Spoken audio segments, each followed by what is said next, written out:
โดยประมาณเป็นเวลาที่เราท่านทั้งหลายจะได้ร่วมกัน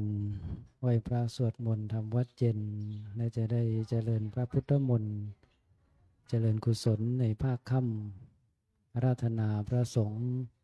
เจริญพรอุบาสกอุบาสิกาสาธุชนทุกคนทุกท่านได้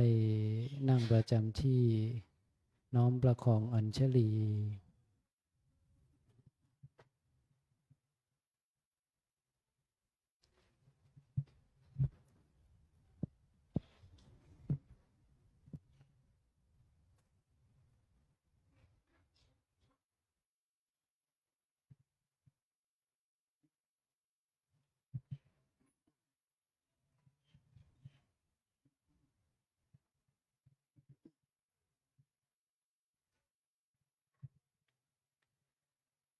ครับเมื่อพร้อมกันแล้วกราบระลึกถึงคุณพระรัตนตรัยพร้อมแล้วกราบกราบกราบเปิดหนังสือไปที่หน้า10บทธรรมวัดเย็นนะครับ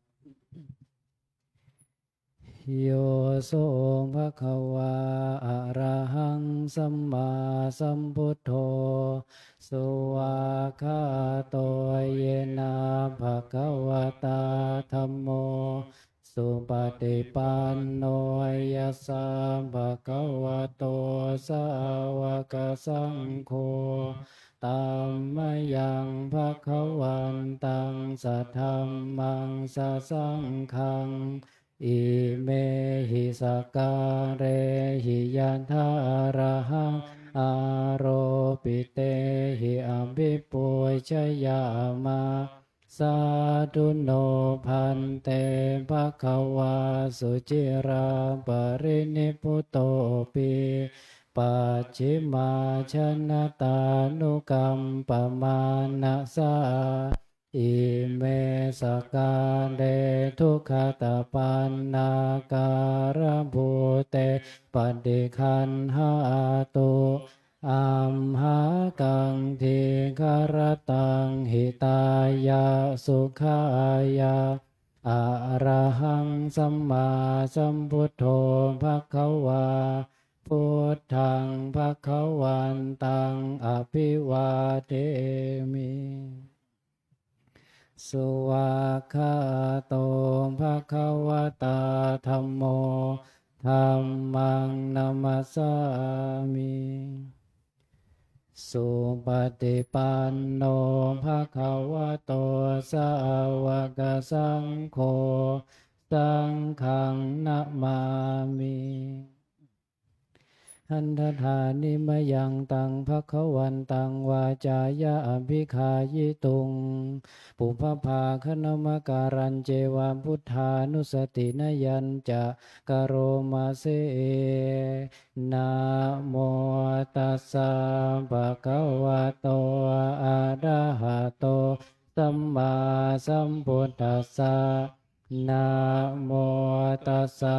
ภะคะวะโตอะระหะโตสัมมาสัมพุทธัสสะนะโมตัสสะภะคะวะโตอะระหะโตสัมมาสัมพุทธัสสะตังโฆปะนาภะคะวันตังลายาโนกิติสัทโธอัมพุคโตอิติปิโสภะคะวาอะระหังสัมมาสัมพุทโธเวชชาจารณะสัมปันโนสุขโตโลกวิทูอนุตตโรบุริสัทธัมมาสารทิสัทธาเทวมนุษย์สานังพุทโธภควาติหันธรรมยังพุทธาภิกิติงกโรมาเสพุทธวารหันตวรตาทิคุณาภิยุตโตสุทธาภิญาณการุณาหิสัมมาคตโตโพเท สิโยสุชนะตังกัมมลังวสุโดวันธามหังตัมมรณังศิรสาชิเนนทังพุทโธโยสัพพปานินังสารนังเขมมุตตมังปาธามานุสติทานังมิตังสิเลนะหังพุทธัสสะหัสสมิทาโสวะพุทโธเมสามิกิสะโนพุทโธทุกขัสสะขาตาจะวิทาตาจะหิตัสสะเมพุทธัสสะหังนิยาเทมิสริรันชีวิตันจิตังวันทันโตหังจริสามิพุทธาเสวสุโพธิตังนาทิเมสารนังอัญญังพุทโธเมสารนังวรังเอเตนะสัจจวัชเชนะวัฏฏายังสัตตุสาสเนพุทธังเมวันธรรมาเนนะยังปัสสุตังอิทาสัมเพปิอันตรายาเมมาเหสุงตัสสะเตชะสากายเยนวาจายวเจตสาวาพุทเทกุกัมมังปะกตังมยายังพุทโธปฏิคันนาตัวเจยันตังกาลันตะเรสังวริตุงวะพุทเทหันธมยังธรรมานุสตินยังกโรมาเสสวากขาโตภะคะวะตาธัมโมสันทิติโกอากาลิโกเอหิปัสสิโกโอปันญญิโกปัจจตังเวทิตาโพวิญโยหิติหันธมยังธรรมาภิกิติงกโรมาเสสวากาตตาติคุณโยขาวเสนาไสโยโยมาคปากปาริยัตติวิโมคเพโทธัมโมกุโลกัปปตนาตถาธาริธาริวันธรรมหังตัมมหารังวรธรรมเมตังธัมโมโยสัพพปานินาสารนังเขมมุตตมังทุติยานุสติทานังมิตังสิเลนะหังธรรมาสาหัสสมิทาโสวะธัมโมเมสามิกิสะโนธัมโมทุกขัสสะขาตาจะวิทาตาจะหิตัสสะเมธัมมาสาหังนิยาเทมิสริรันชีวิตันจิตังวันทันโตหังจริสามิธัมมาเสวสุธรรมตังนาทิเมสารนังอัญญังธัมโมเมสารนังวรังเอเตนะสัจจวัตถายังสันตุสาสเนธัมมังเมวันธรรมาเนนะยังปุญญังปัสสุตังอิทาสัมเพปิอันตรายาเมมาเหสุงตัสสะเต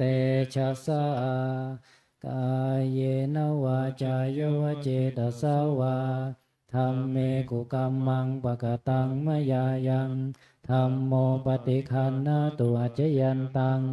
กาลันตะเรสังวริตุงวะธัมเม หันธมยังสังขานุสตินยังกโรมาเสสุปฏิปันโนภะคะวะโตสาวกสังโฆโอชุปฏิปันโนภะคะวะโตสาวกสังโฆญาญาปฏิปันโนภะคะวะโตสาวกสังโฆสามีจิปฏิปันโนภะคะวะโตสาวกสังโฆญาติทังจตาริปุริสายุคานิอัตถาปุริสปุคคลาเอสัมภะคะวะโตสาวกสังโฆอาหุนายโยปาหุนายโยทักขินายโยอัญชลิกาลนิโยอนุตตรังปุญญเขตังโลกัสสาติหันธมยังสังฆาภิกขิติงกโรมาเสสัทธัมมโชสุปฏิปัตติคุณาทิยุตโตโยธามปิโทอริยปุคลสังฆเสโตศีลาทิธรรมปวาราสยกายจิตโตวันธรรมหังตมริยานาคนังสุสุทัง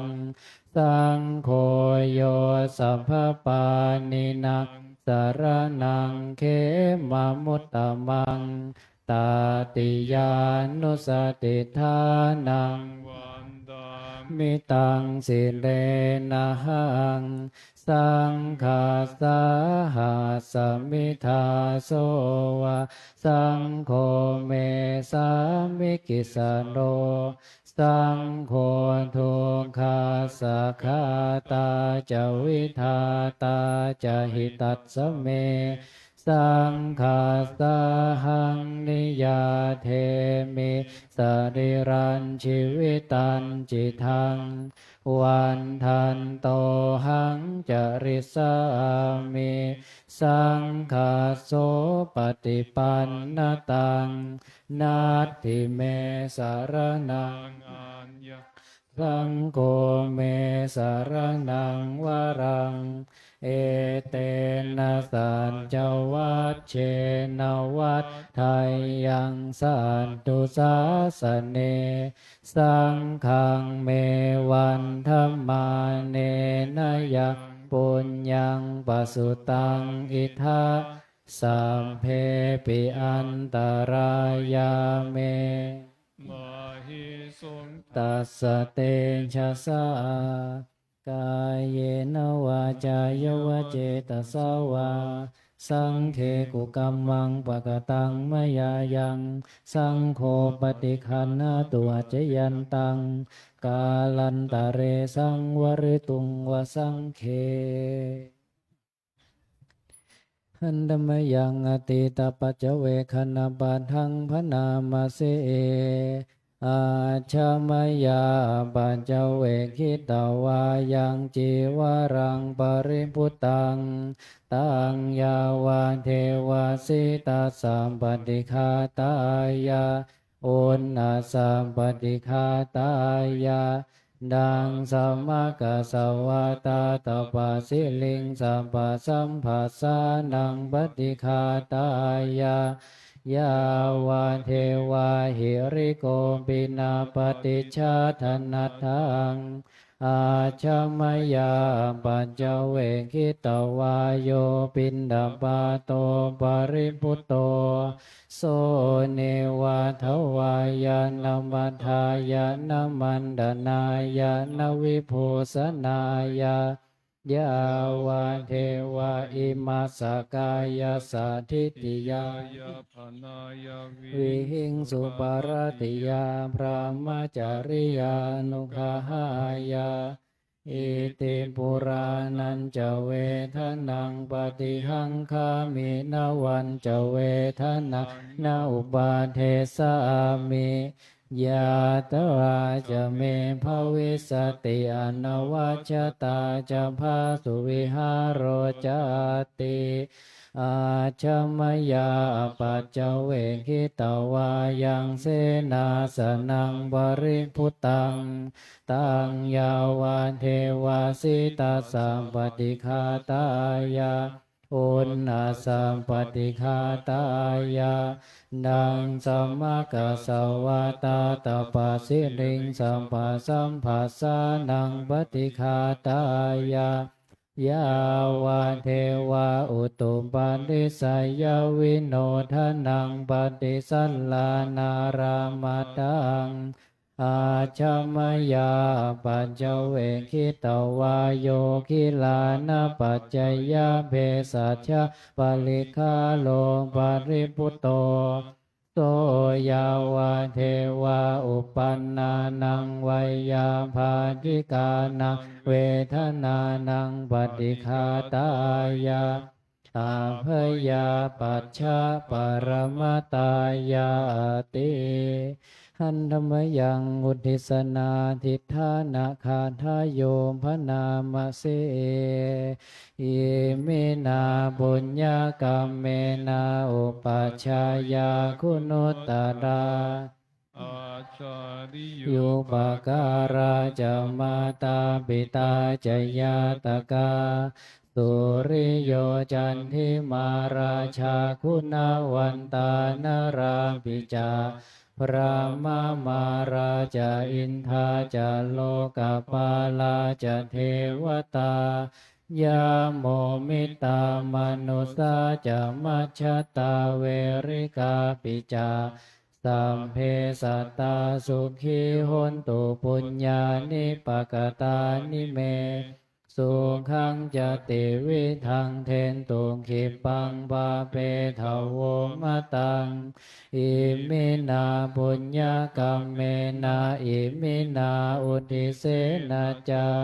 ทิปาหังสุลเพเจวาตันหุปาทานาเชทนังเยสันตาเนหินาธรรมายาวานิพพานโตมะมังนาสันตุสัมพันธาเยวายันทาชาโตภเวภเวโอชุจิตังสติปัญญาสัลเลโควิริยัมหินา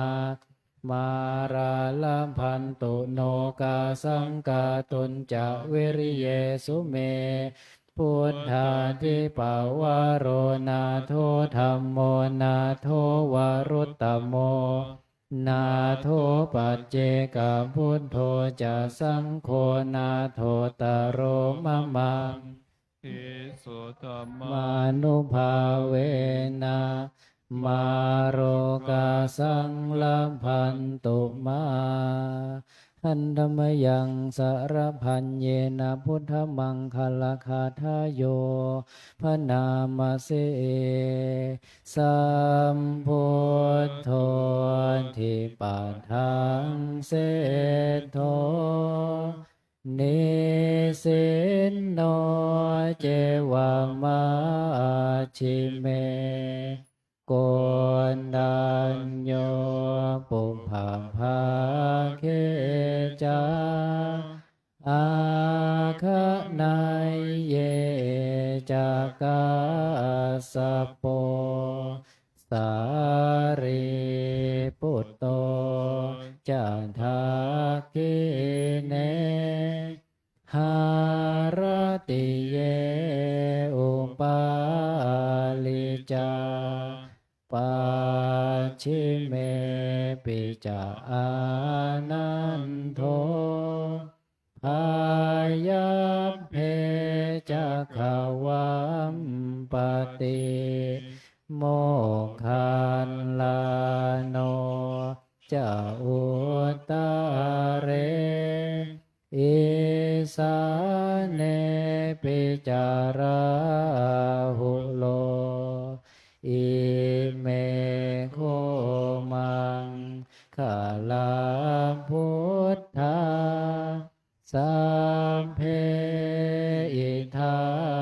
ปฏิทิตา ตาเตจะอัมเหหิสักการเรหิจะปุชิตาอิติ สังอานุภาเว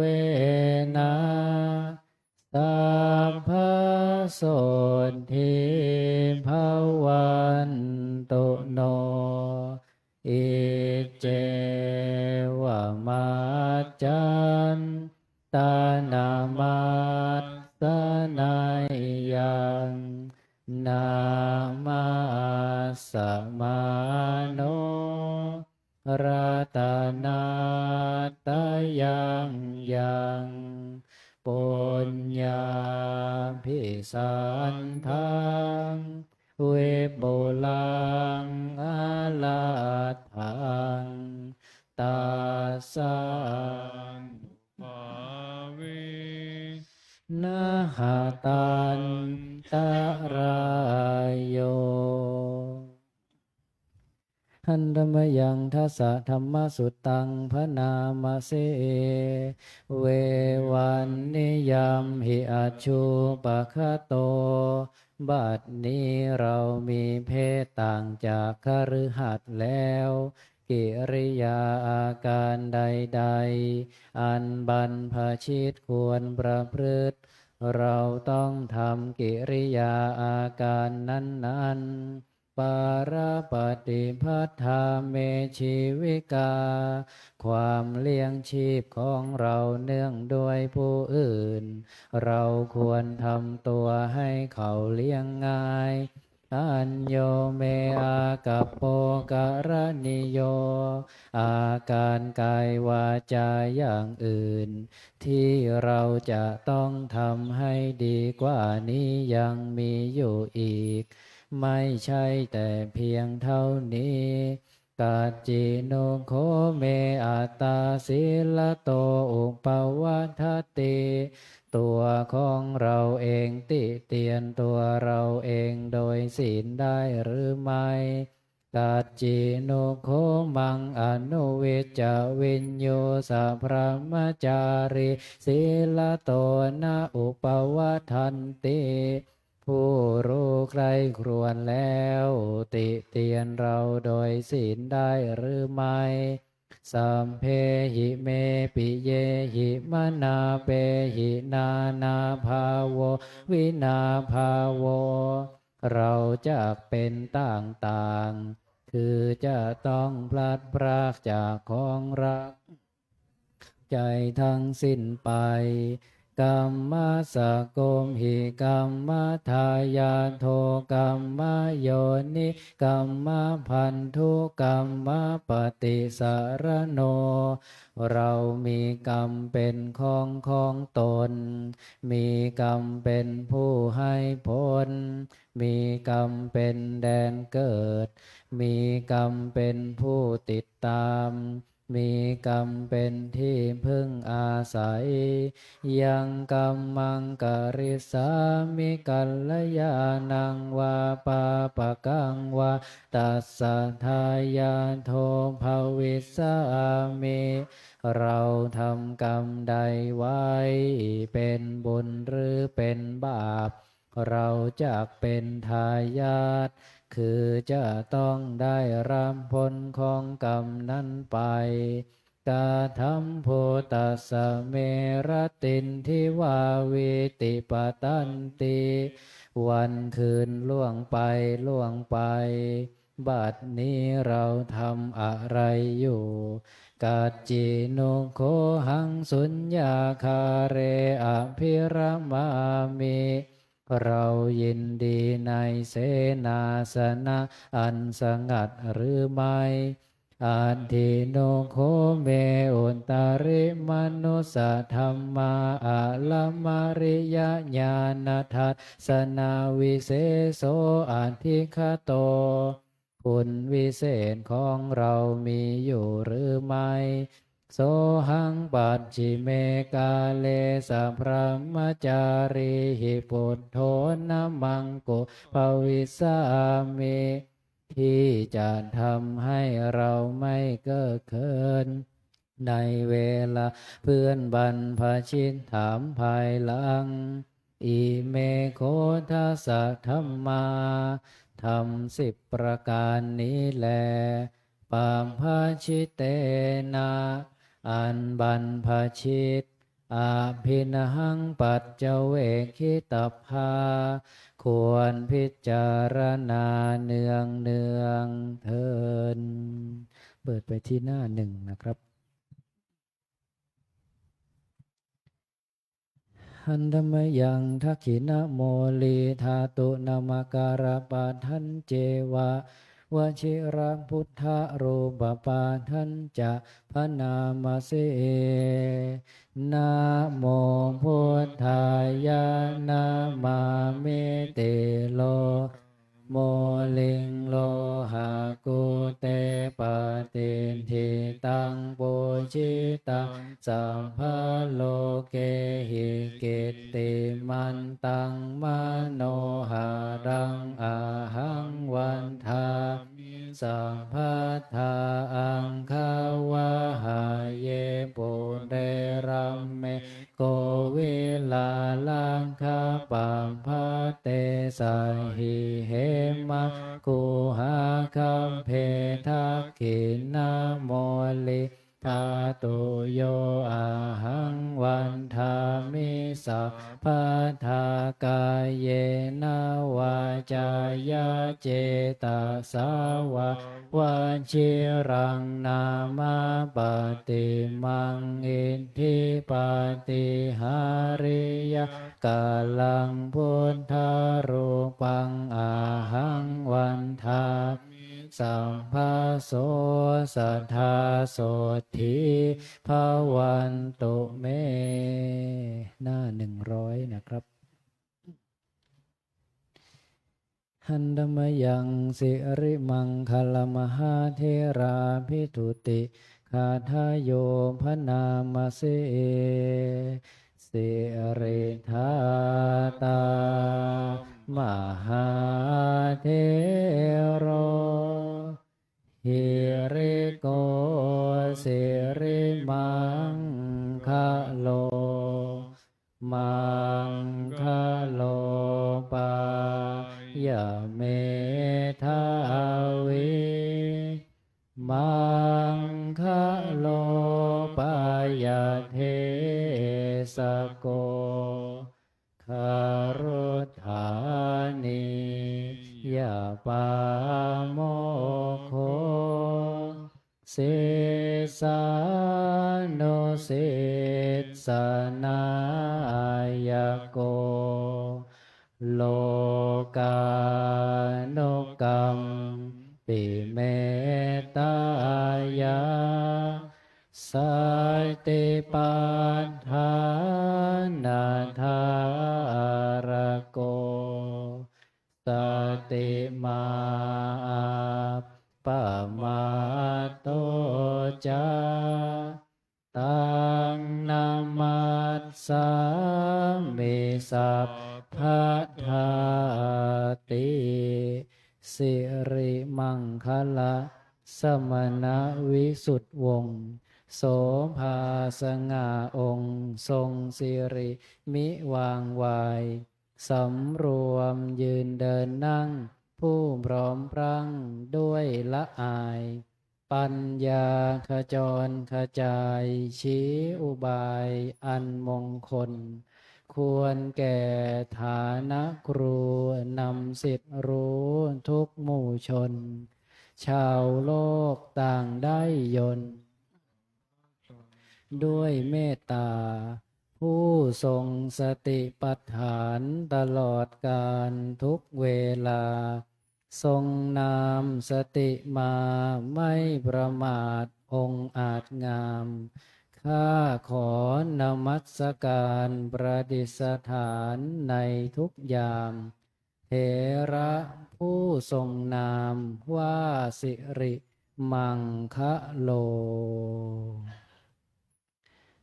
เปิดไปที่หน้า24นะครับวันนี้จะได้ร่วมกัน สาธยายแล้วก็เจริญพระพุทธมนต์โดยจะเริ่มที่หน้า 24 บทสัมพุทเทเป็นต้นไปตามลำดับจนจบนะครับ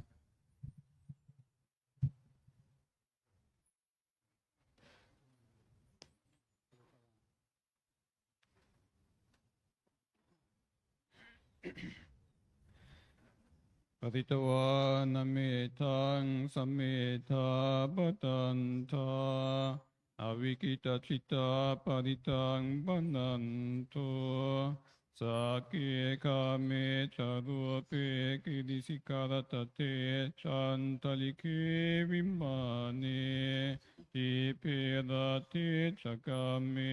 ทารุวนากาเนเกหวทุมมิเคเทอมมาจยันตุเดวะชลตลวิสัมเมยากกันดปานาคาทิทันตาสันติเกยังมุนิวารวะจนังสาดโวเมสุนันตุตัมมาสวนาคาโลอายัมปตันทาตัมมาสวนาคาโลอายัมปตันทาธัมมาสวนาคาโลอายัมปตันทานะโมตัสสะภะคะวะโตอะระหะโตสัมมาสัมพุทธัสสะนะโมตัสสะภะคะวะโตอะระหะโตสัมมาสัมพุทธัสสะนะโมตัสสะภะคะวะโตอะระหะโตสัมมาสัมพุทธัสสะพุทธังสรณังคัจฉามิธัมมังสรณังคัจฉามิสังฆังสรณังคัจฉามิทุติยัมปิพุทธังสรณังคัจฉามิทุติยัมปิธัมมังสรณังคัจฉา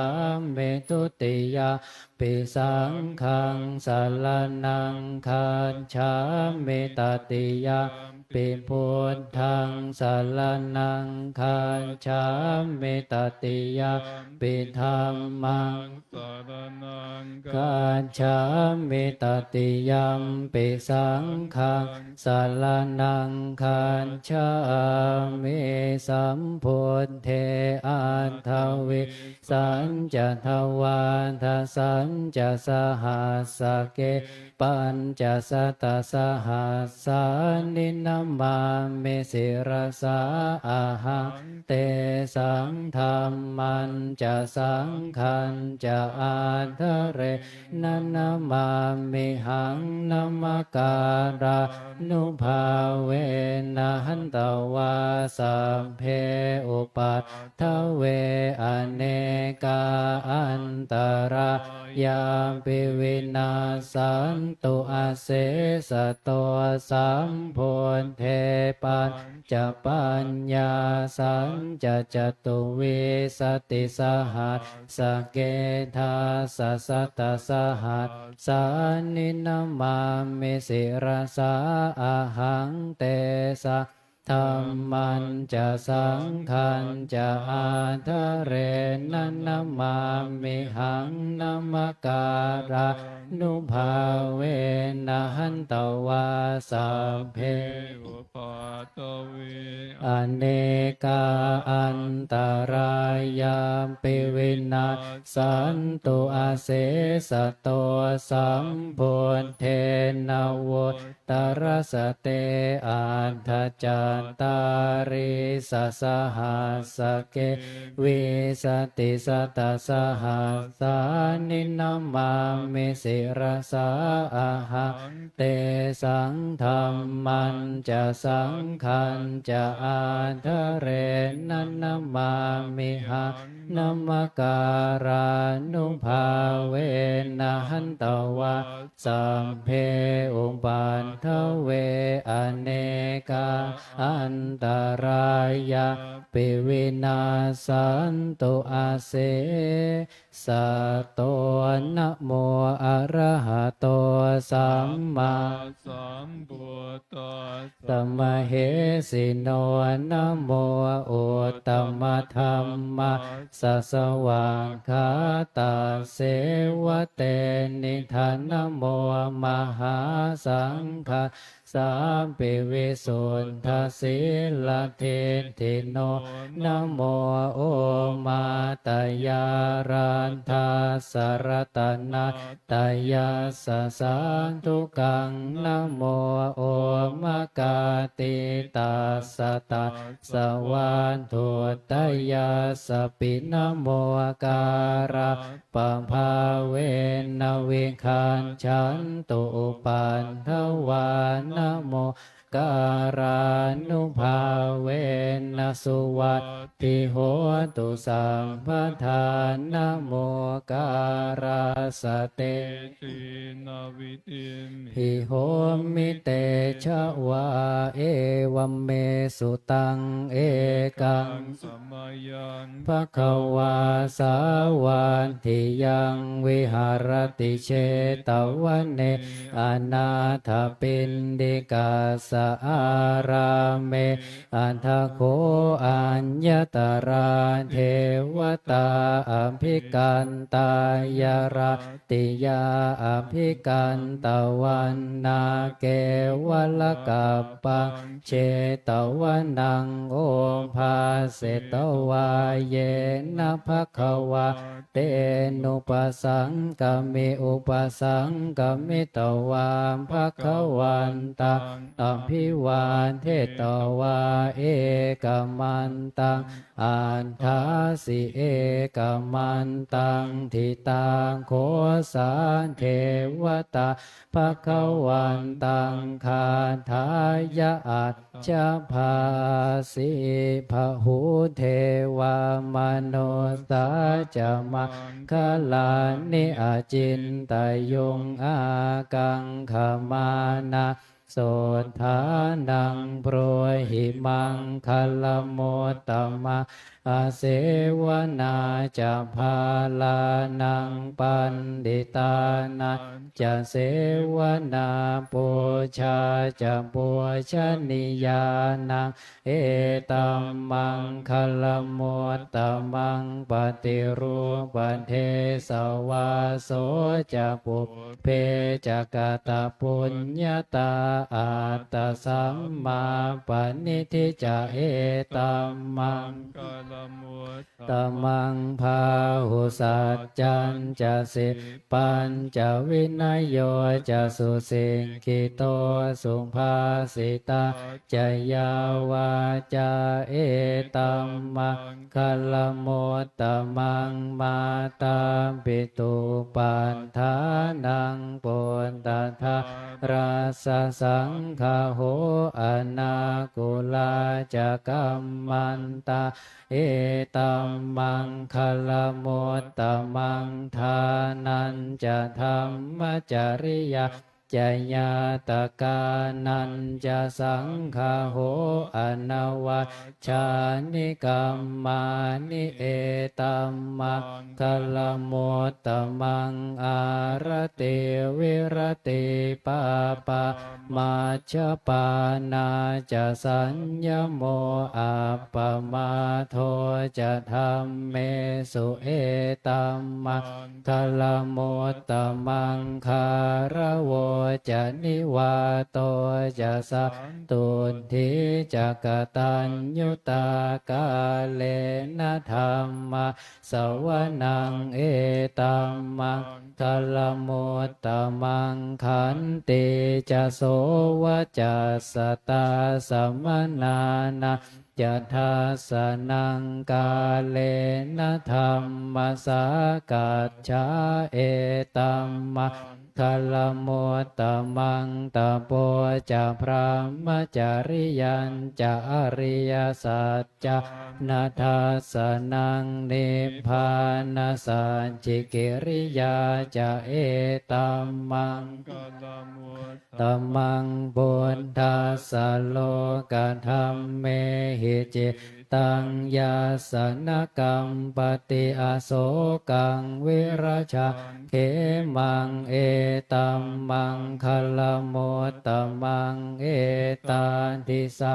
นิกตวานาสัมภัทธรรมปราชิตาสัมภัทธโสทิงคาชันติตาเตสังมังคลโมตตมันติยังกินจิวิตตังเอตวาหุรังวัสสะเกสวา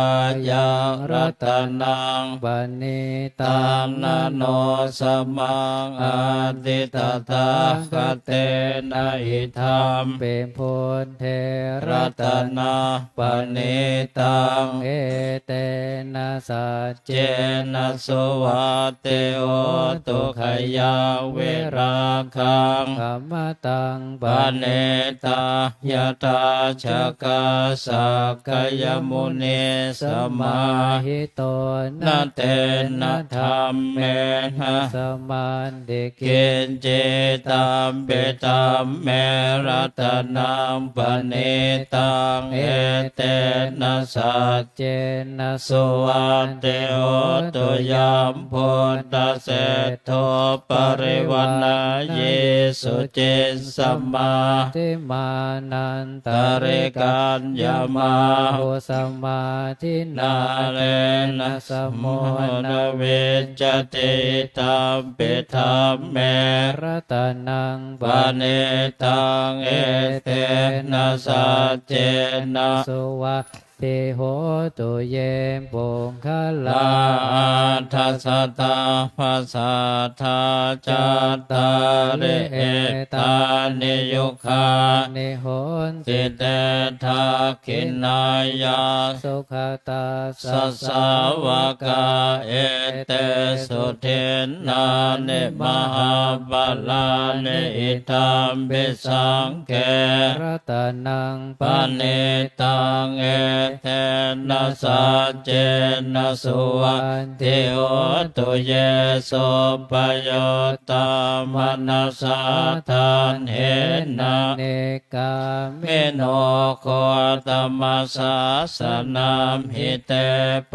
ฏิปัตตามตังวิกายรัตถามุทาเนบุติงพุญจมานะอิธัมเปสังเขรัตนาภเนตังเอเตนะสัจเจนะสุวัตติโหตุเขนังปุรานังนวังนาติสัมภวังเวราตเจตายติเกภวสเมเตเขนะเพชาอวิรุณหิชันตาเนพันเตเทรายถายามปฏิโปอิธัมปิสังเขรัตนาปณิตังเอเตนะสัจเจนะสุวัตติโหตุยานิทัพโพตานิสมาคตานิภูมมานิวายานิวะอันตะเลงเขตถาคตาเทวมโนสัพพุจิตังพุทธังนามัสสามาสุวันเทโหตุยานิตะโพตานิสมาคตานิภูมมานิวายานิวะอันตะเลเขตถาคตังเทวมโนสัพพุจิตังธัมมานามัสสามาสุวันเทโหตุยานิตะโพตานิสมาคตานิภูมมานิวายานิวะอันตะเลงเขตถาคตังเทวมโนสัพพุจิตังสังฆังนามัสสามาสุวัตติโห ตุ กะละนิย ยมาตะกุสเลนะยันตังสันตังปะทังอภิสเม จะสักโก โกโจจะโสโชจะสุวะโจจะสมุทโธ อนัตติมาเน เนสันโทสะโกจะสุภโรจะอาปะกิจโจจะสัลลหุกโวติสันตินตริโยจะนิปโก จะอัมปะ ปะกาโปกุเลสวนอนุเคโทนะจักขุทัสสะมาจาเร เกณฑ์จิ เจเยนะวินโย ปะเรอุป วั วั ฏ ฏ ทายโยสุขิโนวาเขมิโนโหตุสัพเพสัตตาภวันตุสุขิตาตา เยเกจิปานะโพตัตถิตาสาวาทาวราวาอ อน นาว าวเสสะเทขาวะเยมหันตาวา มาชิมา มาราสกาโนกโตราเตทาวาเยจะเตทาเยจะโท เรวสันติอวิทุ โทเรปุตาวาสัพพเวสีวาสัพเพ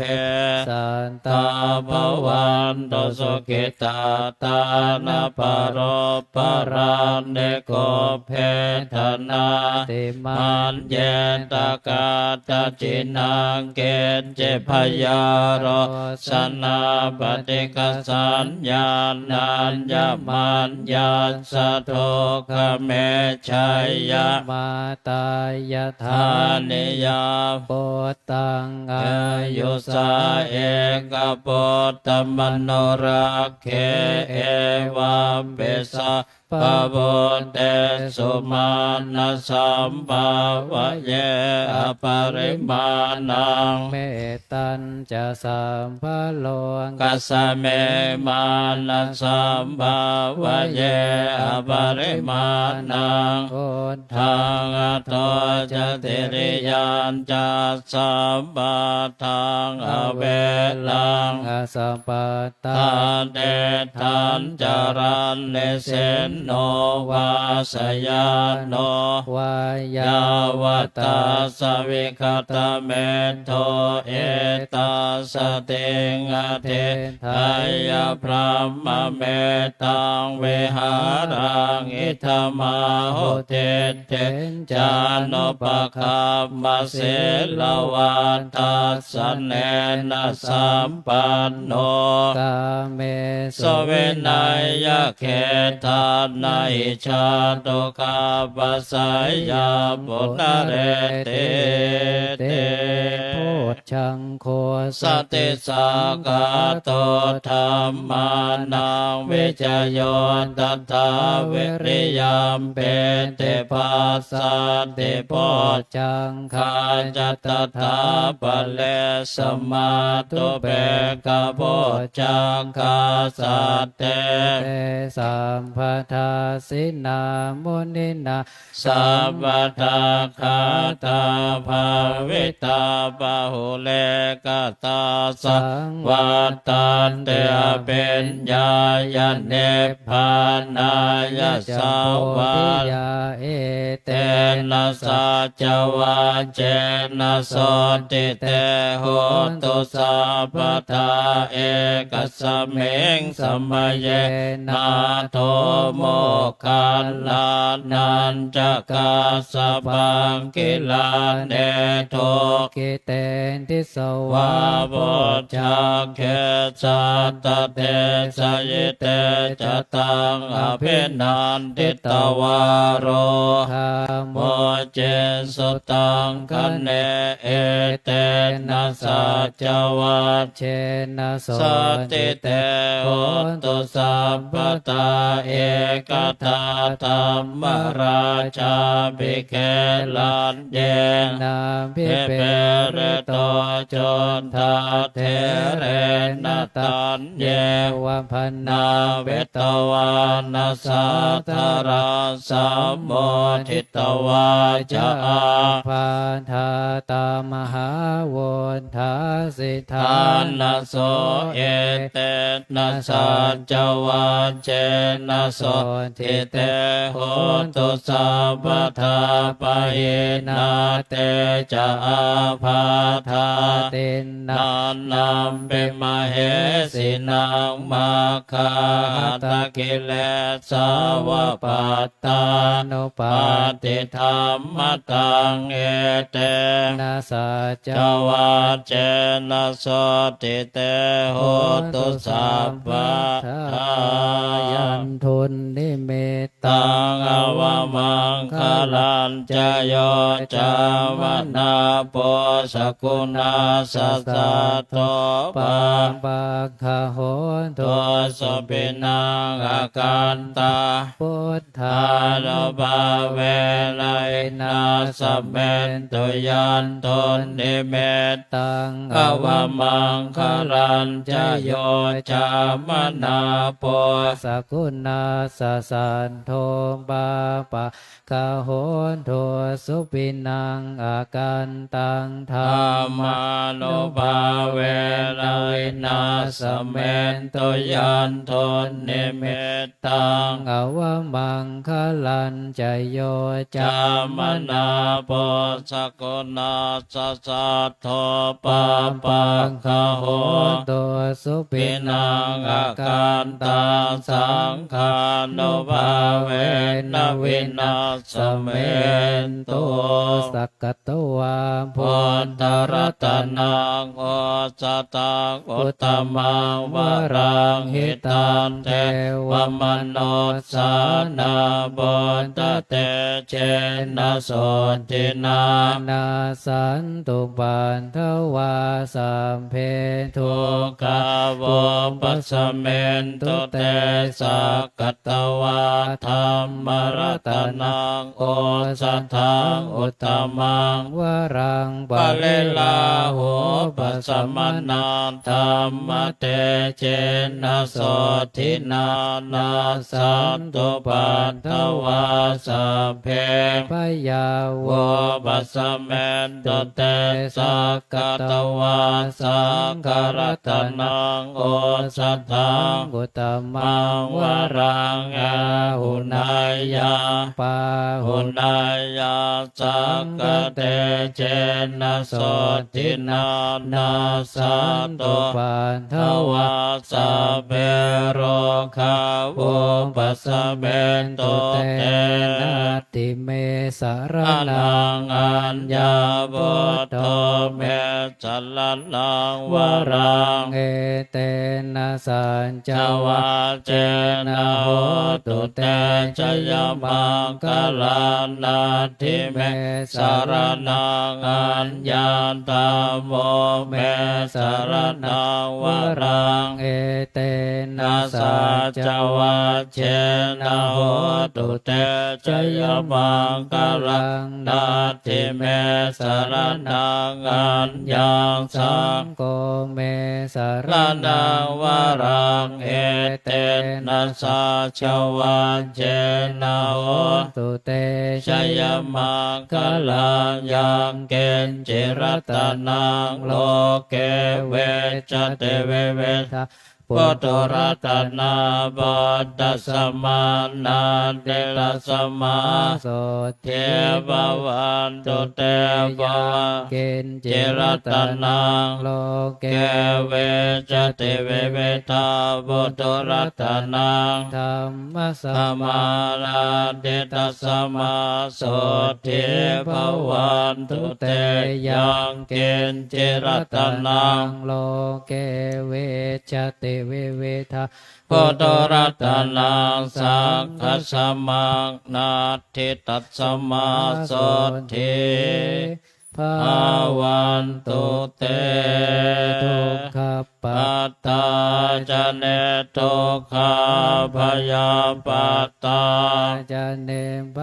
ยาโสกัมปัตตา จะเนโสกาโหตุสัพเพปิปานิโนเอตา ว ตาจาเมหิสัมปตาปุญญสัมปตาสัพเพ เทวาว านุโม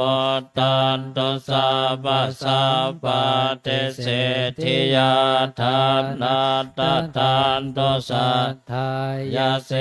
ลาราคันตุสัพพะทาภาวนา ปิรตาโหนตุขัจฉันตุเทว วัตตะกตา สัมเพ เพบุตธาภลปัตตา ปัจเจกานั นันจยามะลังอรหันตานันจะเตเช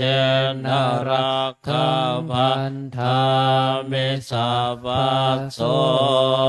วะตุ สัพพมังคลังรักขันตุสัพพะเท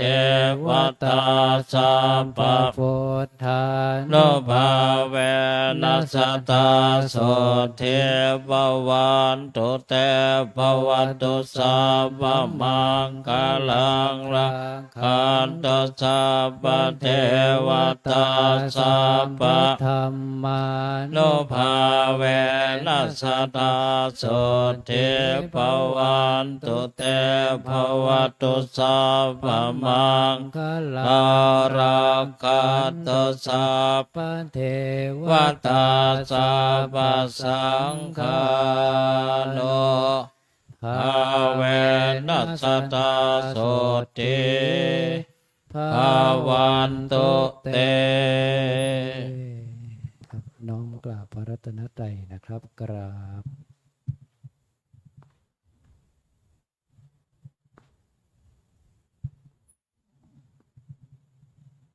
ครับน้อมกราบระลึกถึงพระเดชพระคุณหลวงปู่พระพรหมมงคลนะครับกราบ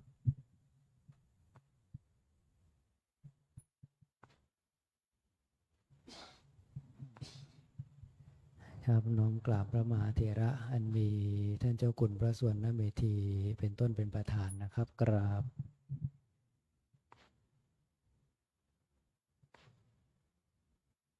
วันนี้วาระเด่นใช่ไหม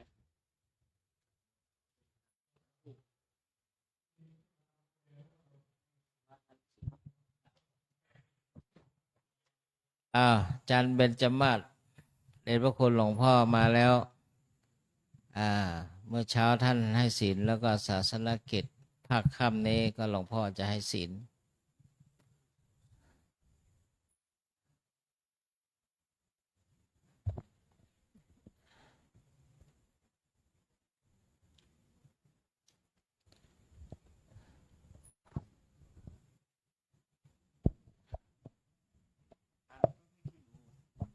ทุกท่านพนมมือนะเจ้า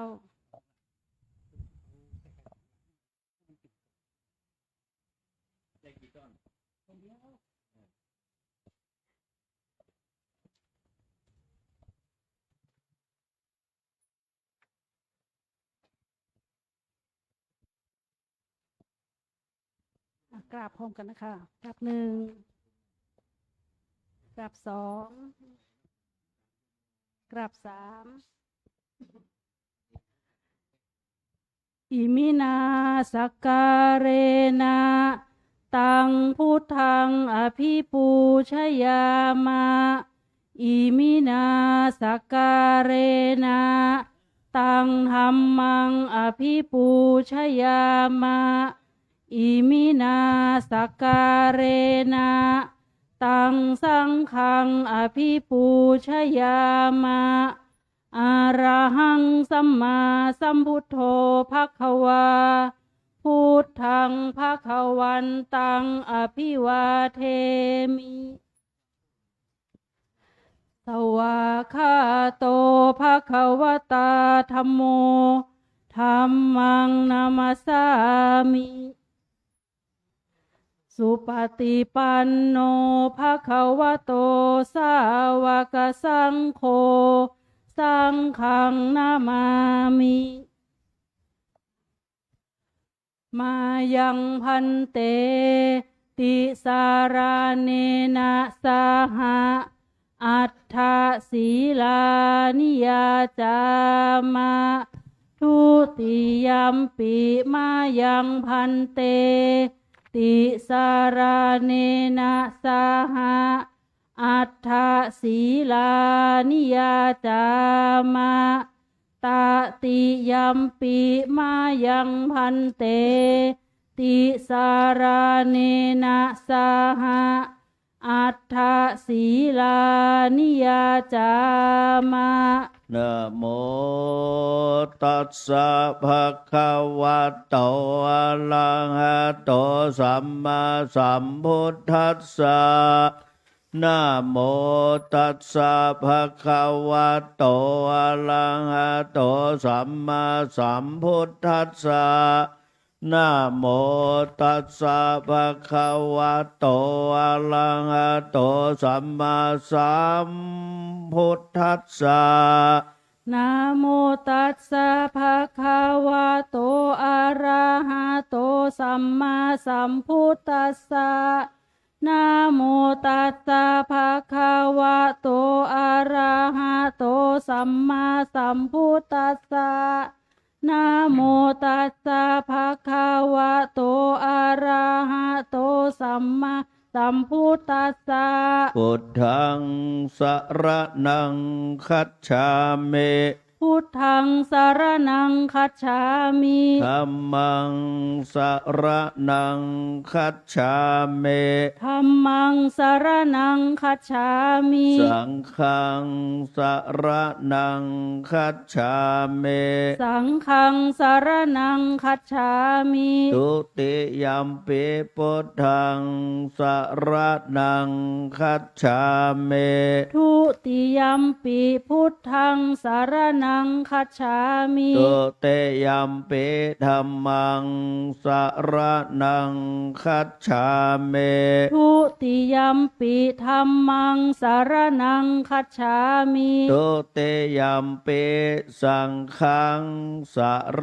ณังคัจฉามิทุติยัมปิสังฆังสรณังคัจฉามิตติยัมปิพุทธัง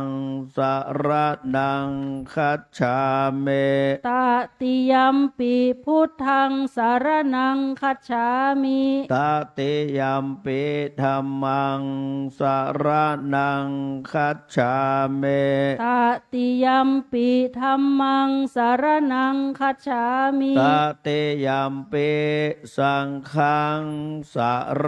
ณังคัจฉามิตติยัมปิสังฆังสรณังคัจฉามิติสรณะขมานังเนธิตาอามาพันเตปานาติปาตาเวระมณีเสขาปะตังสัมมาทิยามิปานาติปาตาเวรมณีสิกขาปะทังสมาธิยามิอตินนาตานาเวระมณีเสขาปะตังสัมมาทิยามิอทินนาทานาเวรมณีสิกขาปะทังสมาธิยามิต่อไปศีลห้านะกาเมสุมิจฉาจาราเวระมณีเสขาปะตังสัมมาทิยามิ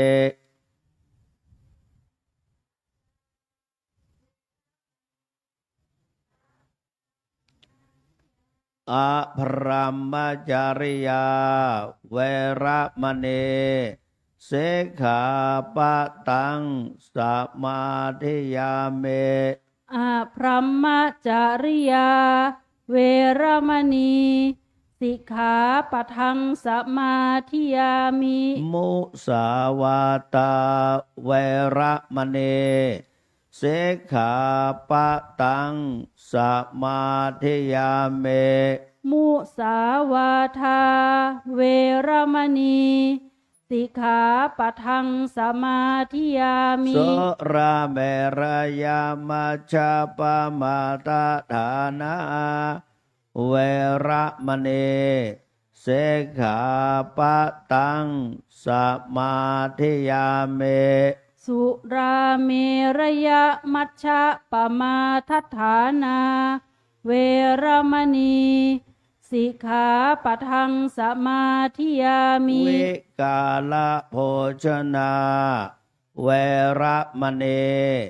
สิกขาปะทังสมาธิยามิ วิกาลโภชนาเวรมณีสิกขาปะทังสมาธิยามิ นาจักขิตาวาทิตาวิสุกะทัสนามาลาคันทะวิเลปนะธารณะมันดนะวิภูสนัฏฐานะเวระมณีสิกขาปะทังสมาธิยามิ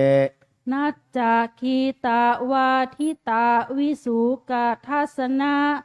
มาลาคันธาวิเลปนะธารณะมันดนะ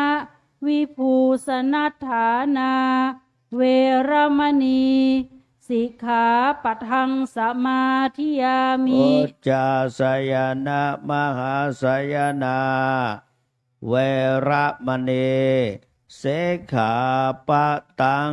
สมาธิยามิ อุจจาสยนะมหาสยนาเวรมณีสิกขาปะทังสมาธิยามิ อิมานิอัฏฐสิกขาปะทานิสมาธิยามิ อิมานิอัฏฐสิกขาปทานิสมาธิยามิอิมานิอัฏฐสิกขาปทานิสมาธิยามิอิมานิอัฏฐสิกขาปทานิสมาธิยามิ อิมานิอัฏฐอิมานิปัญจสิกขาปะทานิวาอัฏฐสิกขาปะทานิวาสีเลนะสุขติงยันติ สาธุ สีเลนะโภคะสัมปทา สาธุ สีเลนะนิพพุติงยันติ สาธุ ตัสมาสีลังวิโสทะเย อามะพันเตกราบ3 ครั้งค่ะ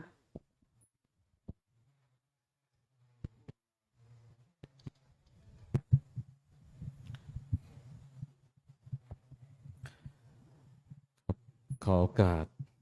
พระเดชพระคุณหลวงพ่อเจ้าคุณพระสุวรรณเมธี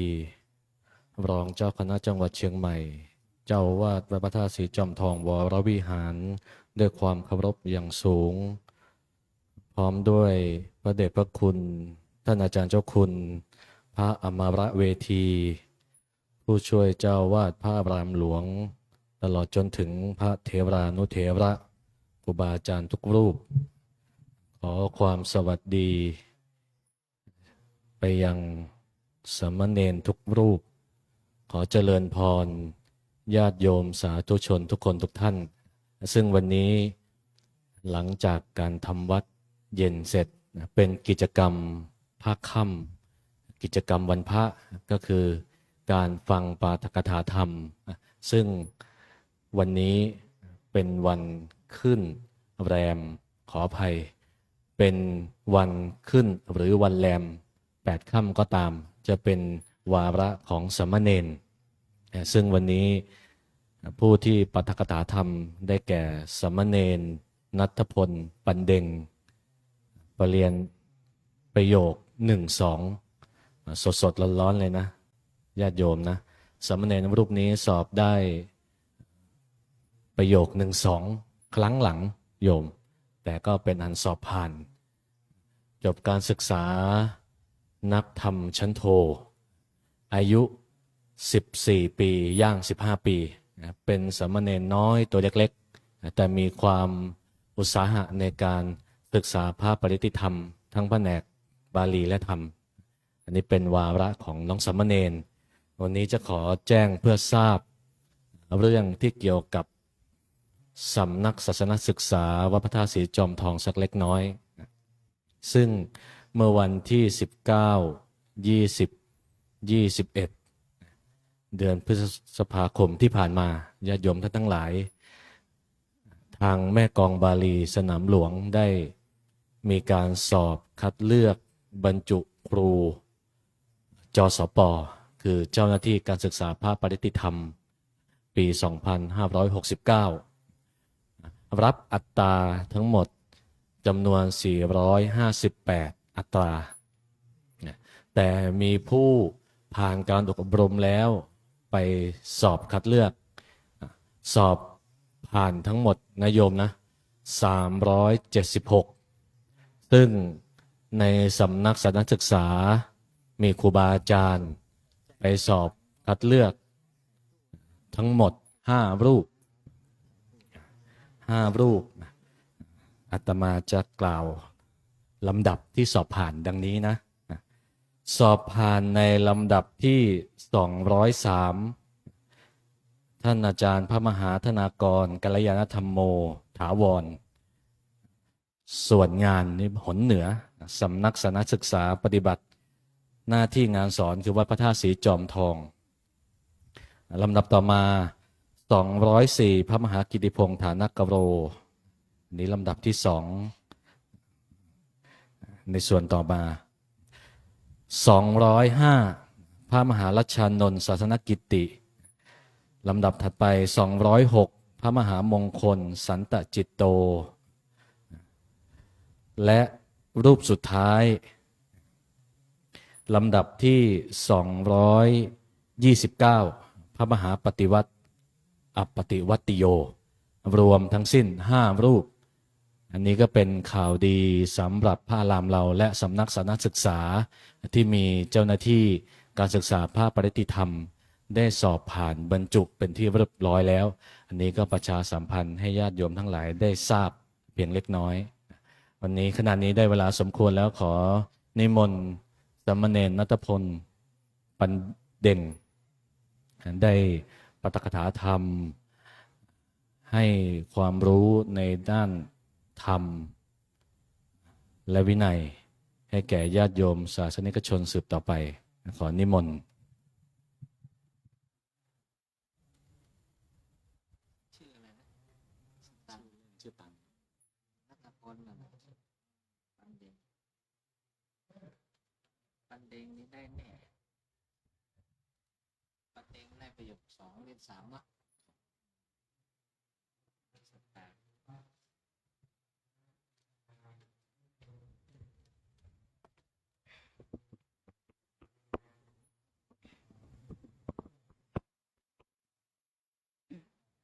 ขอความนอบน้อมของข้าพเจ้าจงมีแด่พระรัตนตรัยคือพระพุทธพระธรรมพระสงฆ์และขอถวายความเคารพแด่พระสรีระสังขารของพระเดชพระคุณพระพรหมมงคลหลวงปู่ทองสิริมังคลมหาเถระและขอถวายความเคารพแด่พระเดชพระคุณพระสุวรรณเมธีด็อกเตอร์รองเจ้าคณะจังหวัดเชียงใหม่เจ้าอาวาสวัดพระธาตุศรีจอมทองวรวิหารและขอถวายความเคารพพระเถรานุเถระทุกรูปขอความสวัสดีจงมีแก่พี่น้องสามเณรทุกรูปแล้วขอความเจริญพรแก่ญาติโยมทุกท่านวันนี้กระผมจะมาพูดถึงเรื่องความไม่แน่นอนในชีวิตค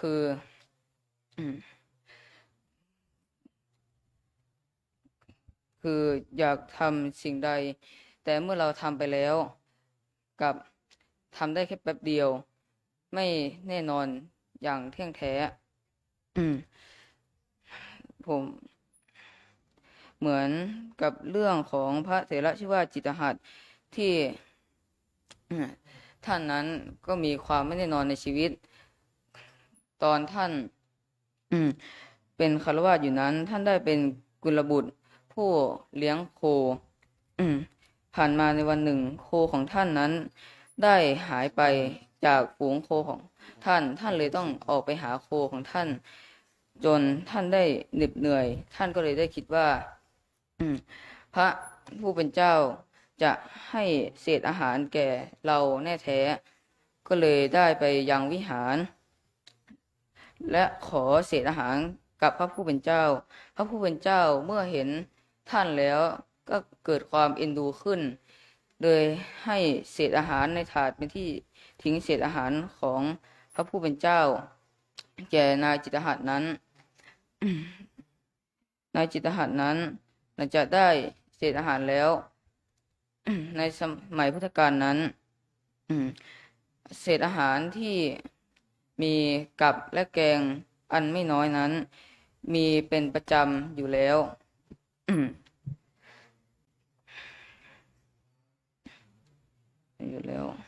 ท่านก็เลยได้ถามพระผู้เป็นเจ้าทั้งหลายว่าท่านได้ไปรับนิมนต์มาหรือพระผู้เป็นเจ้าก็เลยตอบตอบนายจิตหัตถ์ว่าเราไม่ได้ไปรับนิมนต์มา แต่เราได้อาหารแบบนี้อยู่เป็นประจำทุกวันอยู่แล้วนายจิตหัตถ์ก็เลยคิดว่าเราทำงานเหนื่อยมาทั้งวันก็กลับไม่ได้ซึ่งเศษอาหาร แม้สักว่านิดเดียวจะเศษอาหารแม้นี้ท่านก็เลยคิดว่าเราจะอยู่ทำไมในการเป็นคฤหัสถ์เราจะบวชท่านก็เลยทูลขอพระผู้เป็นเจ้าบวชเนื่องจากท่านทูลขอบวชแล้วท่านก็ได้ทำอุปการะมากแก่พระผู้เป็นเจ้าทั้งหลายและมีลาภสักการะเข้ามาจนผ่านไปไม่นานท่านก็ได้มีสรีระที่มีน้ำหนักมากขึ้นและผ่านไปแค่ไม่กี่วันท่านก็ได้คิดว่าเราจะอยู่ทำไมในการเดินบิณฑบาตหากินเช่นนี้ท่านเลยคิดว่าเราจะออกไปทำงานดีกว่าเลยขอพระผู้เป็นเจ้าทั้งหลายศึกจากท่านศึกไปท่านก็ได้ไปทำงานจนร่างกายของท่านสู้ผอมท่านก็ได้คิดว่าจะมาบวชท่านได้วนไปวนมาแบบนี้อยู่ประมาณ6 ครั้งจนท่านได้มีภรรยาคนหนึ่งหลังจากท่านได้มีภรรยาแล้วท่านได้ไปทำงานในป่าได้ไปทำงานในป่าและได้กลับมาดึกหลังจากกลับมาแล้วท่านได้เกิดเห็นความเวทนาในตัวภรรยาขึ้นคือภรรยาของท่านนั้นได้นอนแบบเหมือนศพขึ้นอืดทำให้ท่านคิดขึ้นได้ว่าร่างกายของเรานี้มันไม่เที่ยงมันเป็นทุกข์และเราอาศัยร่างกายนี้อยู่มาตั้งนานกลับไม่ได้อยู่ในพระศาสนานี้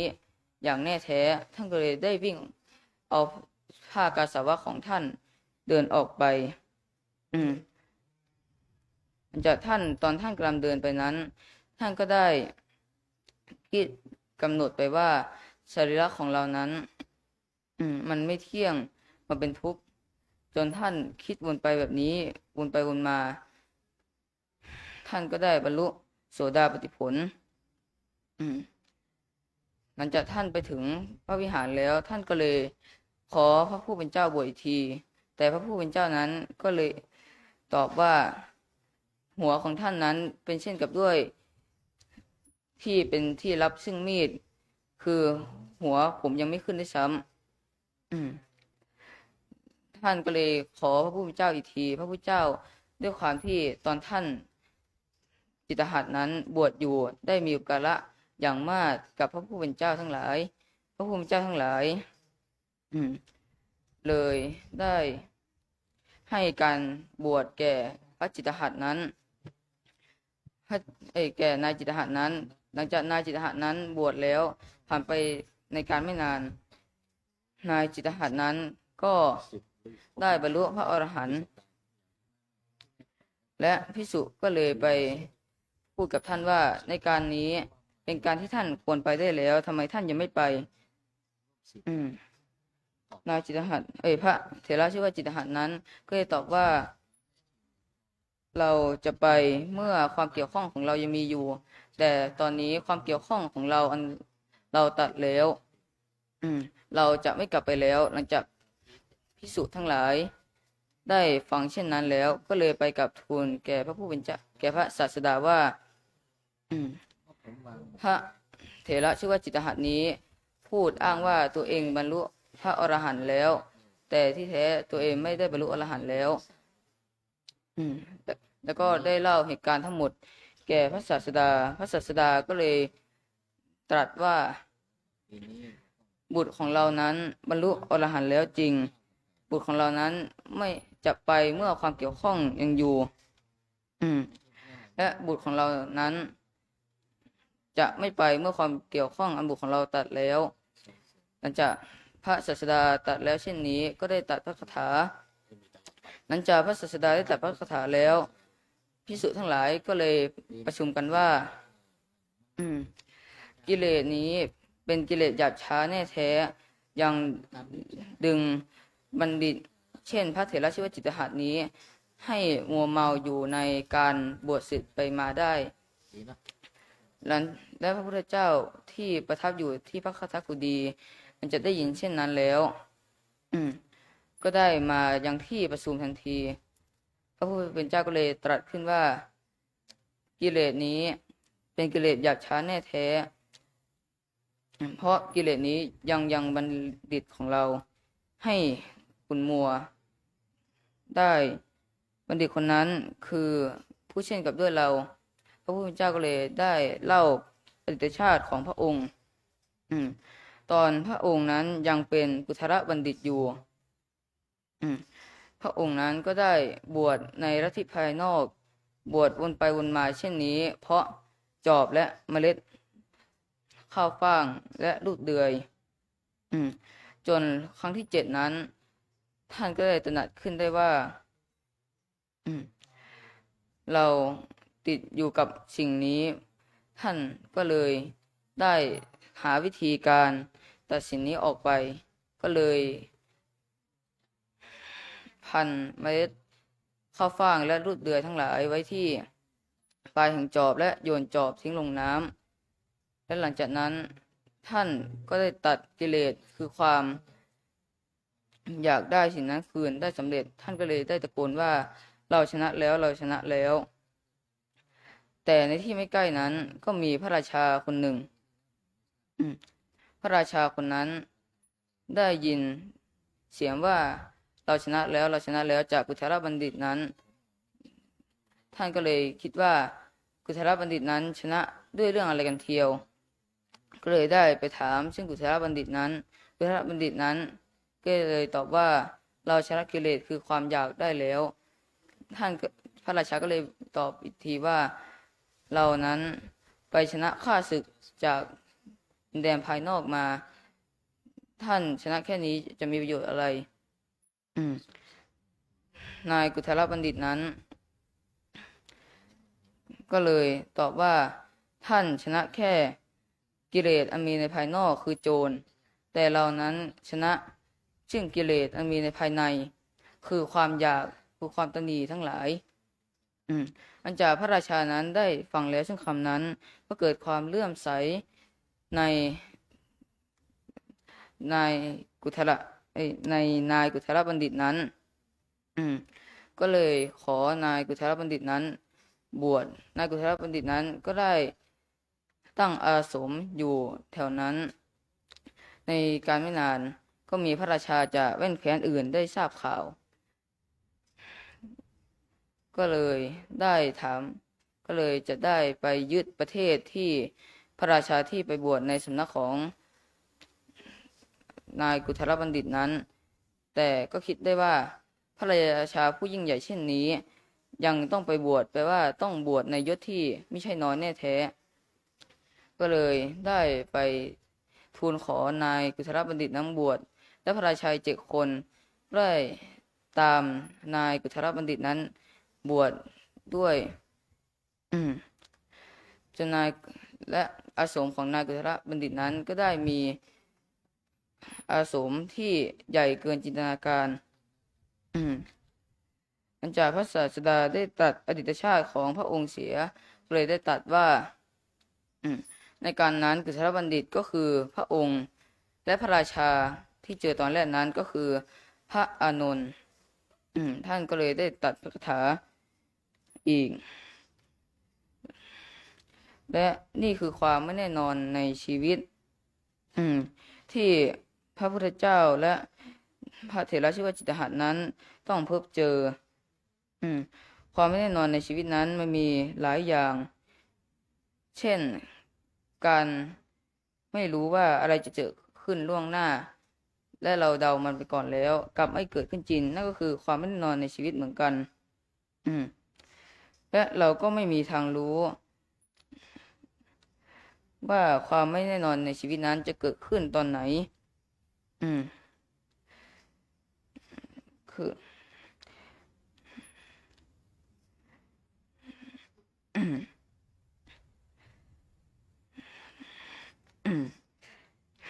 ในที่สุดแห่งการธรรมปาฐกถาธรรมในค่ำคืนนี้ขอคุณพระรัตนตรัยและบารมีธรรมหลวงปู่ทองสิริมังคลมหาเถระและขอให้ญาติโยมทุกท่านพบความสุขความสบายด้วยเทิน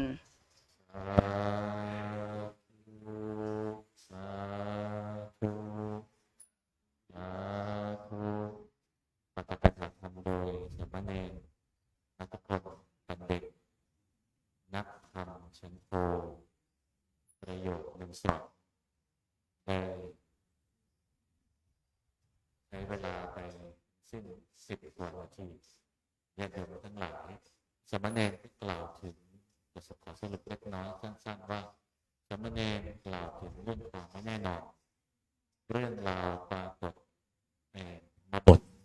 ธรรมบทนี้ก็คือเป็นคัมภีร์ชั้นอัตถกถาของพระสูตร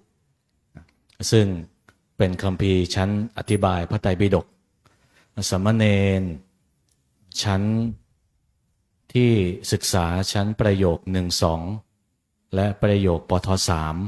3ประโยคปท4ปท5ปท6จะต้องศึกษาคัมภีร์อัตถกถาธรรมบทเล่มนี้เรื่องที่สามเณรได้มาบรรยายในวันนี้ก็มาจากที่นั่นโยมมีที่มาอ้างอิงเป็นเรื่องของพระเถระรูปหนึ่งที่กับจิตกับใจกับกายกับตัวกับหูให้เป็นดีโบราณท่านว่าอย่างนั้นนะโยมแล้วก็กลับจิตกับใจเปลี่ยนตัวเองสมัยจะมีเรื่องการบวกศึกด้วยนะโยมถ้าในโบราณไทยเราว่ายังไงโยมไอ้คนที่ไปบวชเขาบอกว่าผู้ชาย3 โบสถ์ห้ามคบใช่ไหมโยมเคยได้ยินใช่ไหมคนเฒ่าคนแก่นั่นว่าอย่างนั้นนะจริงๆแล้วไม่ใช่โบสถ์นี้ไม่ใช่โบสถ์ในสีมาในการโบสถ์ของพระในทางพระเราไม่ใช่นะหมายถึงว่า3 ศาสนาโยมพุทธคริสต์อิสลาม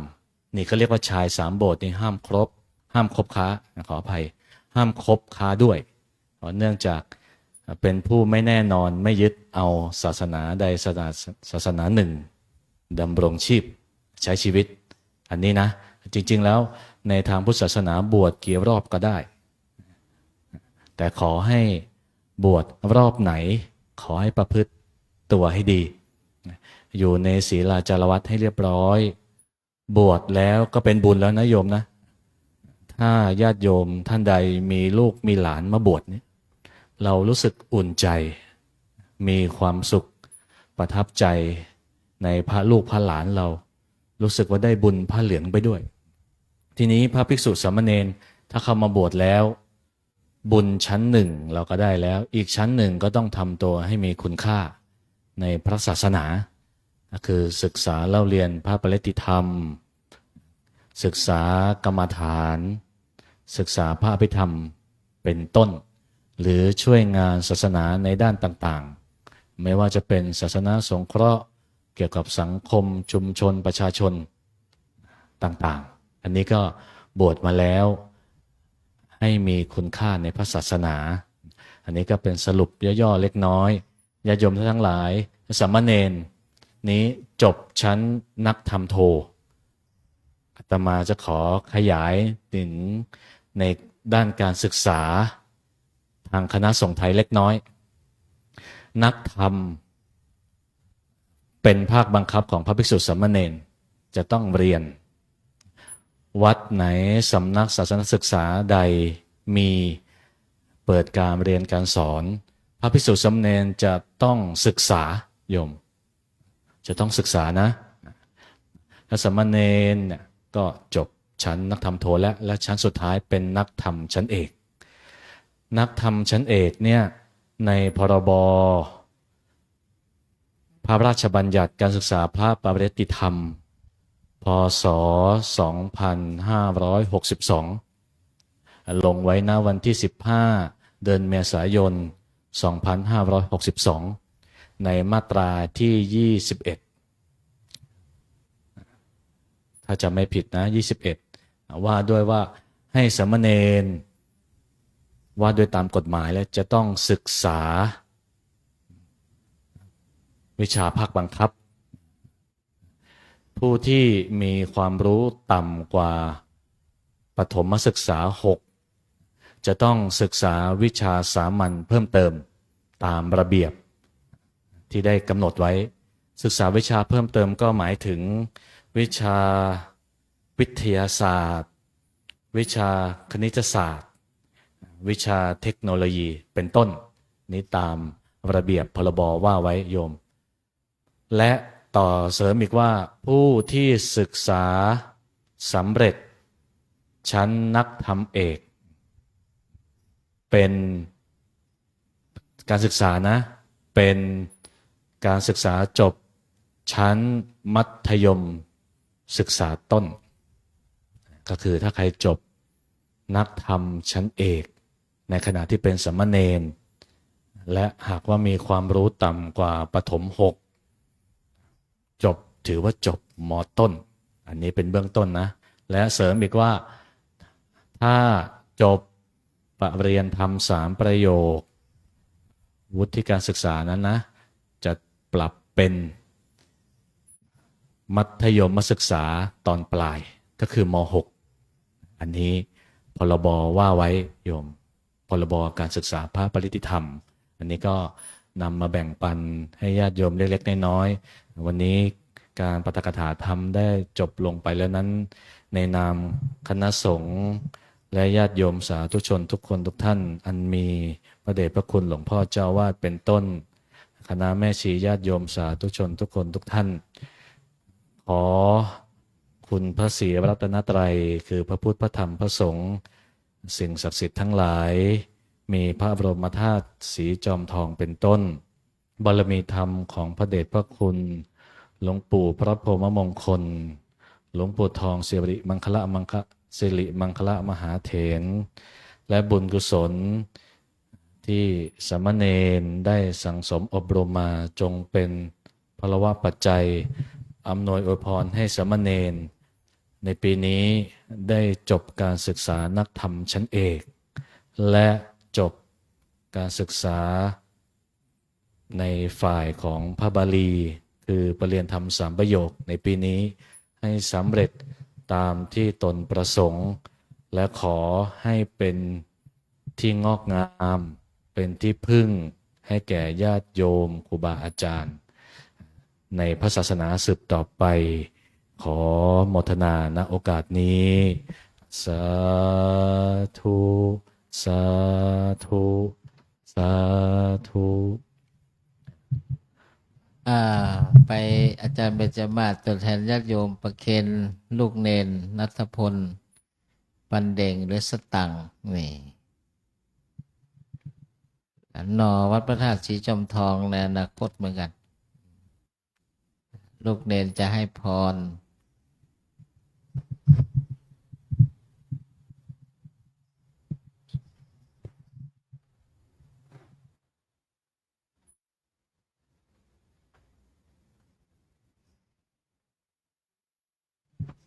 เปิดปังลูกเปิดท้ายๆหรือเปล่า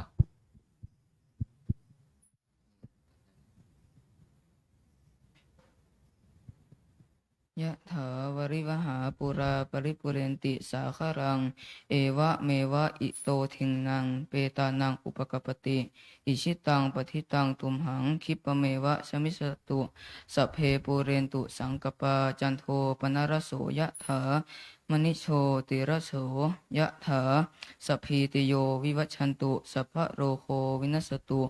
มาเตภววันตรายโยสุขีทีคายุโกภวะอภิวาทนสีลิสนิจังวุธาปจายโนจัตตารโอธรรมาวัฏันติอายุวันโนสุขังพระลัง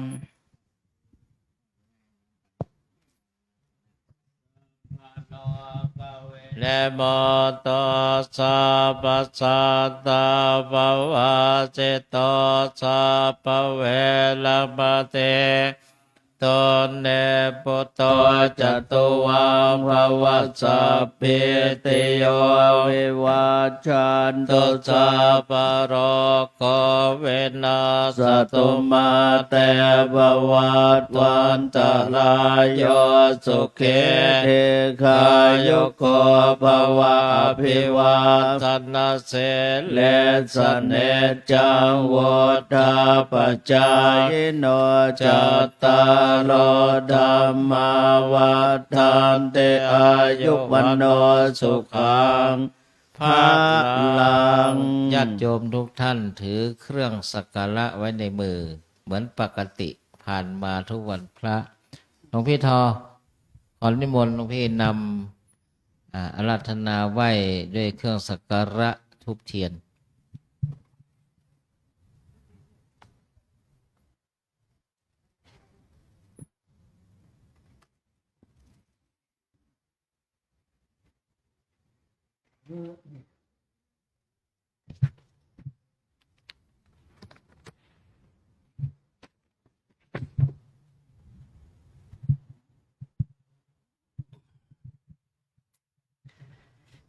ยะมัมหะโข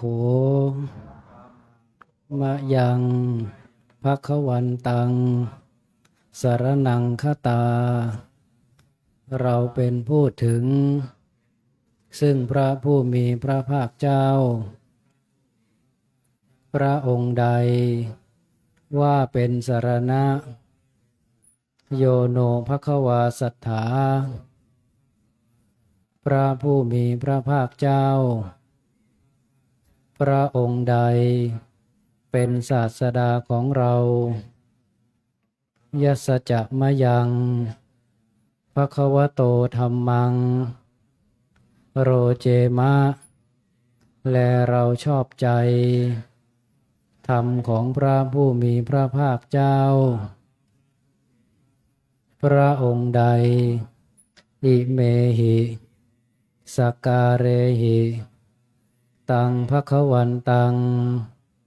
สะธัมมังสะสังฆังอภิปูชยามะเราตั้งใจบูชาซึ่งพระผู้มีพระภาคเจ้าพระองค์นั้นพร้อมทั้งพระธรรมพร้อมทั้งพระสงฆ์ด้วยเครื่องสักการะทั้งหลายเหล่านี้อิมินาสการเรนะตังพุทธังอภิปูชยามา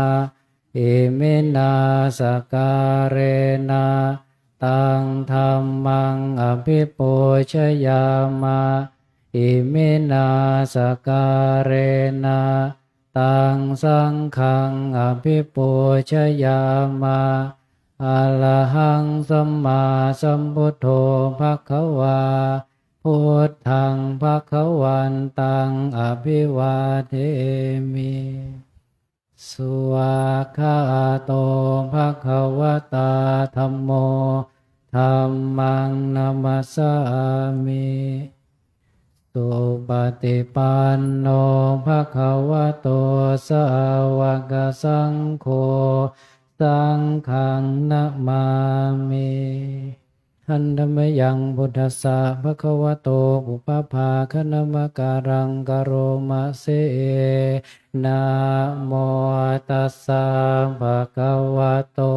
อ สัมมาสัมพุทธัสสะนะโมตัสสะภะคะวะโตอะระหะโตสัมมาสัมพุทธัสสะนะโมตัสสะภะคะวะโตสัมมาสัมพุทธัสสะหันธรรมยังพุทธานุสตินยังกโรมาเสอิติปิโสภะคะวะอะระหังสัมมาสัมพุทโธวิชชาจารณสัมปันโนสุขโตโลกวิทูอนุตตโรบุริสธรรมสารทิสัทธาเทวมนุษย์สานังพุทโธภควาติกายเยนวาจายวเจตสาวาพุทเทกุกัมมังปะกตังมยายังพุทโธปฏิคันนาตัวเจยันตังกาลันตะเรสังวริตุงวะพุทเทหันธรรมยังธรรมานุสตินยังกโรมาเสสวากขาโตภะคะวะตาธัมโมสันติติโกอากา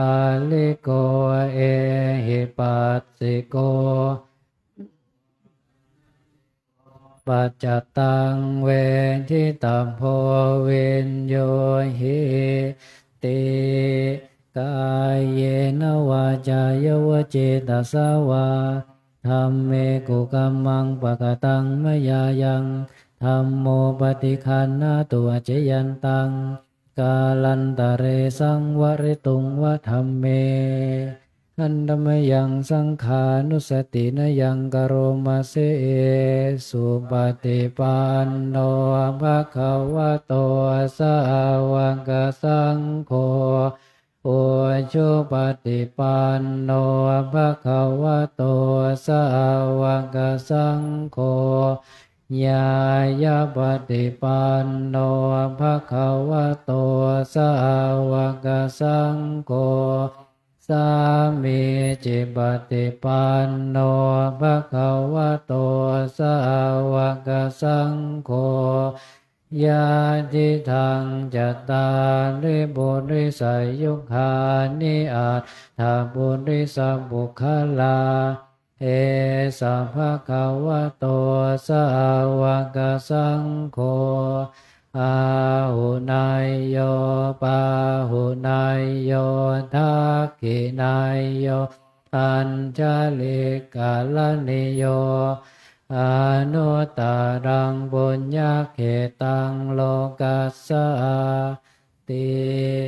กายเยนวาจายวเจตสาวาสังเคกุกัมมังปะกตังมยายังสังโฆปฏิคันนาตัวเจยันตัง